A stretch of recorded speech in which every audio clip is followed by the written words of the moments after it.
This is the site where American astronauts Neil Armstrong and Edwin "Buzz" Aldrin made the first human landing on the moon on July 20th, 1969. Armstrong and Aldrin landed here aboard the lunar module Eagle, while Michael Collins remained in orbit around the moon in the command module Columbia.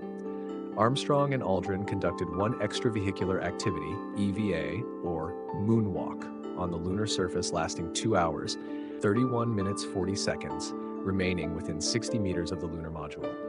They collected 21.55 kilograms of lunar sample material for return to the Earth. In this LRO-NAC-C view of the landing site, the descent stage of the Eagle is the largest man-made object visible. The dark tracks of the astronauts' footprints extend out from it, clustered primarily in 3 directions. To the northwest, the tracks extend to the location where the astronauts set up a TV camera. To the south, tracks extend to where a lunar ranging retroreflector and the passive seismic experiment package were deployed. To the east, the tracks extend to the rim of Little West Crater. The landing site is in the southwest part of Mar Tranquilatus, an area characterized by extensive deposits of mare basalt lava rock.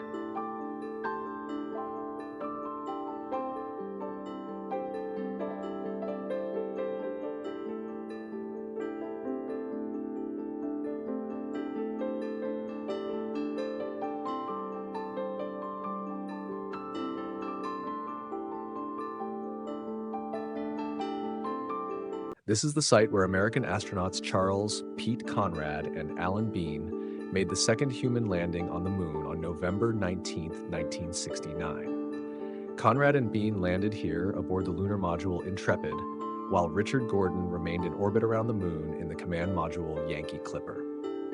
Apollo 12 demonstrated the key capability of a precision landing, with Intrepid touching down less than 200 meters from the site where the Surveyor 3 probe had landed on April 20th, 1967. Unlike Apollo 11, the mission plan deliberately targeted the landing site to be close to a number of impact craters. This enabled collection of samples from the subsurface that had been excavated by the formation of the craters. Conrad and Bean conducted 2 EVAs on the lunar surface. The first, lasting 3 hours, 56 minutes, extended to the northwest for deployment of the ALSEP instrument package, and then continued to the rim of a 350-meter diameter crater dubbed Middle Crescent. The second EVA, lasting 3 hours, 49 minutes, was a loop trip of 1.5 kilometers around several craters to the south, including retrieval of a camera from Surveyor 3. They collected 34.35 kilograms of lunar sample material for return to the Earth.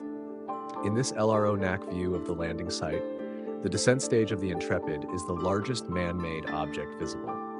The dark tracks of the astronauts' footprints extend out from it. To the northwest, the tracks extend about 130 meters to where components of the ALSEP can be seen. About 160 meters to the southeast of Intrepid, Surveyor 3 is visible with a dense cluster of footprints around it. The landing site, located at 3.01 S, 23.42 Ws, is in the southern part of Oceanus Procellarum, an area characterized by extensive deposits of basalt, significantly younger than that at the Apollo 11 site. The site also provided the first samples of creep, material rich in potassium, phosphorus, and rare earth elements. The potential for sampling ejecta from one of the rays extending from the crater Copernicus added to the attractiveness of the site. This is the site where American astronauts Shepard and Edgar Mitchell made the third human landing on the moon on February 5, 1971. Shepard and Mitchell landed here aboard the lunar module Antares, while Stuart Rosa remained in orbit around the moon in the command module Kitty Hawk. Shepard and Mitchell conducted 2 EVAs on the lunar surface.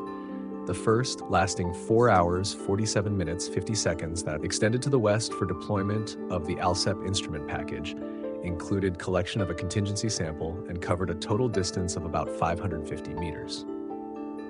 The second EVA, lasting 4 hours, 34 minutes, 41 seconds, was intended to visit Cone Crater, 370 meters in diameter, and located approximately 1.2 kilometers to the northeast. To help transport the load of equipment and retrieve samples on this EVA, the astronauts were equipped with a hand-pulled cart, the Modular Equipment Transporter, MET. The rough, hummocky terrain made navigation difficult during the second EVA, and the astronauts were not able to identify the rim of Cone Crater, though later imagery showed that they reached a point about 20 meters south of the crater rim. Shepard and Mitchell collected 42.82 kilograms of lunar sample material for return to the Earth. In this LRO NAC-CU of the landing site, the descent stage of the Antares is the largest man-made object visible. The dark tracks of the astronauts' footprints from the first EVA extend to the west, where components of the LSEP are visible. Extending to the northeast of Antares' landing site, the track of the astronauts' footprints and the tracks of the Mateed's wheels can be traced toward Cone Crater. The landing site, located at 3.65 S, 17.47 Ws, was selected largely with the goal of sampling material from the Imbrium Basin impact, whose ejecta covers much of this area, known as the Fra Mauro Formation.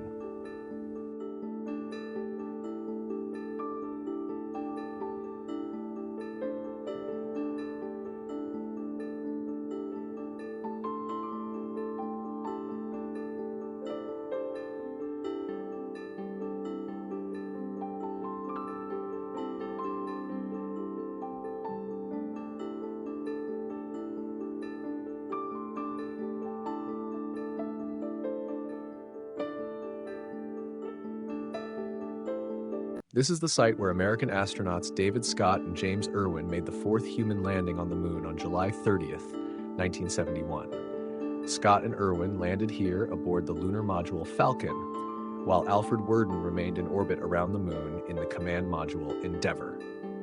This was the first of the Apollo J missions.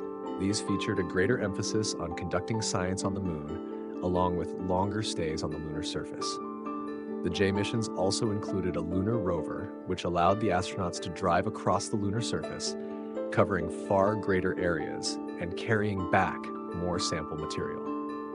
Scott first conducted a 33-minute stand-up EVA, surveying and imaging the local terrain through the upper hatch of the lunar module. Scott and Irwin then conducted 3 surface EVAs. The first, lasting 6 hours, 32 minutes, 42 seconds, involved deploying the lunar rover and driving in it on a 10.3-kilometer geological traverse. They drove southwest to the edge of Hadley Rille and then continued south along the edge of the Rille. At the end of the first surface EVA, they deployed the Apollo Lunar Surface Experiments Package, LSEP, approximately 110 meters north-northwest of the lunar module. The second surface EVA, lasting 7 hours, 12 minutes, 14 seconds, featured a 12.5-kilometer lunar rover traverse southeast across the Mare and along the base of the Apennine Mountains. The third surface EVA, lasting 4 hours, 49 minutes, 50 seconds, had the astronauts making a 5.1-kilometer traverse west to Hadley Rille, northwest along the edge of the Rille, and east across the Mare back to the lunar module.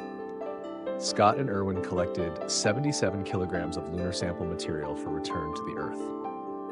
In this LRO NAC view of the landing site, the descent stage of the Falcon is the largest man-made object visible. The dark markings of the astronauts' footprints and rover tire tracks are visible around the landing site, especially extending to the north-northwest, where components of the LSEP are visible. The landing site, located at 26.113 N 3.63 E, was selected to provide access to the basalt of Mar Imbrium, the stratigraphy revealed in the deep channel of Hadley Rille carved by flowing lava and mountain material from the front of the Apennine Range.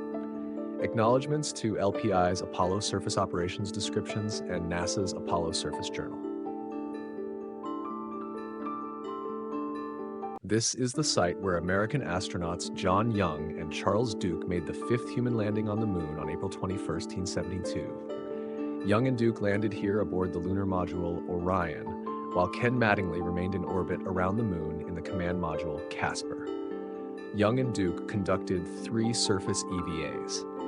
The first, lasting 7 hours, 11 minutes, 2 seconds, included deploying the Apollo Lunar Surface Experiments Package, LSEP, approximately 95 meters southwest of the lunar module, and conducting a geologic traverse using the lunar rover to a couple of small craters within about 1,400 meters to the west of the landing site.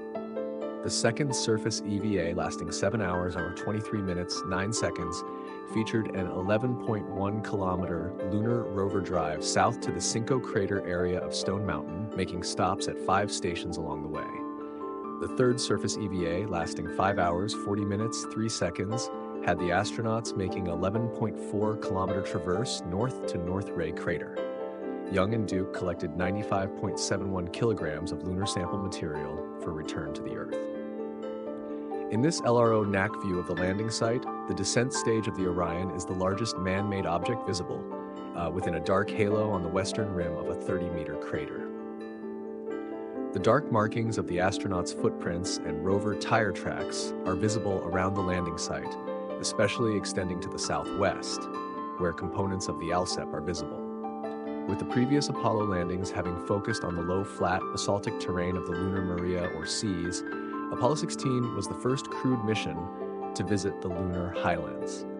The landing site, located at 8.97S, 15.50E, was located on the boundary of 2 highland geologic units, the Descartes Formation and the Cayley Formation. Both units were thought to be volcanic in nature, but composed of lavas with higher silica content than the basaltic rocks of the Maria.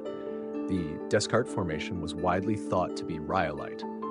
However, the astronauts quickly discovered on their traverses that the rocks around them were overwhelmingly breccias. The great surprise of Apollo 16 was the discovery that the highland terrain was not silicic lava, but fluidized ejecta from a great basin-forming impact, and that the rocks were crustal material, largely anorthosite and gabbro. Acknowledgements to LPI's Apollo Surface Operations Descriptions and NASA's Apollo Surface Journal. This is the site where American astronauts Eugene Cernan and Harrison Schmidt made the 6th and final Apollo human landing on the Moon on December 11, 1972. Cernan and Schmidt landed here aboard the lunar module Challenger, while Ronald Evans remained in orbit around the Moon in the command module America.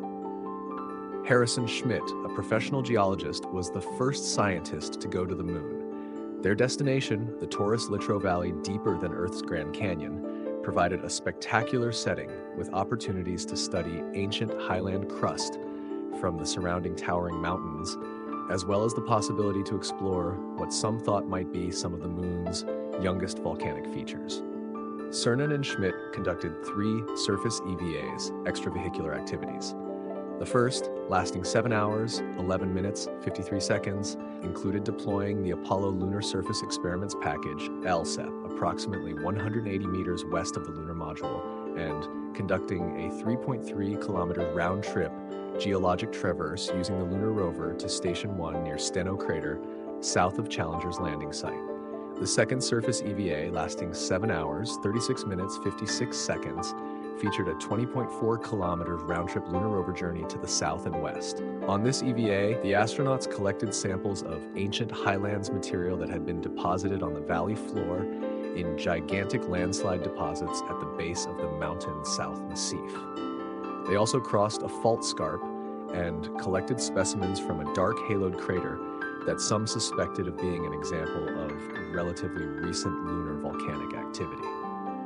Cernan and Schmidt got out of the rover and conducted detailed examinations at 4 stops during the second EVA.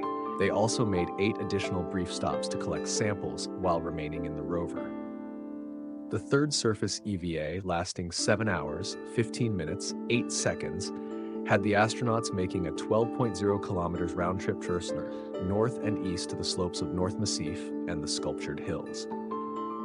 Cernan and Schmidt got out of their rover and conducted detailed examinations at 4 stops during their third EVA and made 4 additional brief stops to collect samples while remaining in the rover.